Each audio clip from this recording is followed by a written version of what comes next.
Róbert, það ljóst að það mikill kostnaður sem fylgir þáttöku yngri landsliðana í sumar og stór hlutin fellur á hvern keppanda. Hvernig svona horfir þetta við þér? Já, það er alveg hárrétt. Við erum að horfa fram á það að kostnaður vegna sumarsins í yngri landsliðunum okkur er gríðarlegur og raunverulega aldrei verið meiri.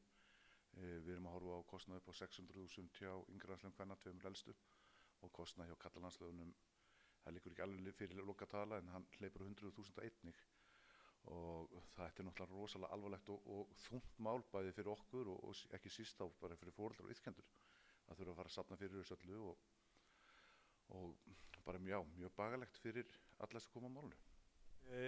Er ekkert að hafa neina styrki í gegnum afrekssjóð eða íþróttahreyfinguna? Því miður er styrkjakerfið uppbyggt ennþá þannig að þegar eru komin svona mörg lið inn á stórmót þá er þeir umlega hengt fyrir árangurinn.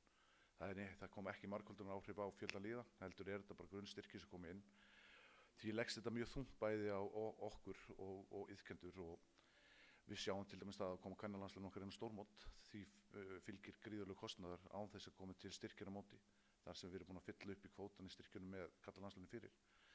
Þannig að það er ljóst að við þurfum að fara að sjá mikla breytingu hjá afrekssjóði og uppbyggingu hans til framtíðar ef við ekki illa fara fyrir sérsamböndin og það mála foreldra, við þurfum að byggjast efnað foreldra, hvort að börnin getur verið landsliði. Það er best að falli gali fyrir þjóðis Ísland.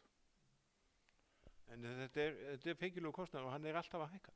Já, við sjáum bara kostnaðarhækkanir á ári með flug og hótel og mat sem eru hlaupa á 20% og það er ekki sama verð núna fyrir 5 árum meðan við erum að berjast við að halda í við styrkjun okkar. Við erum ekki svo sömu hækkanir þar, hvorki frá afrekssjóði eða frá fyrirtækjum.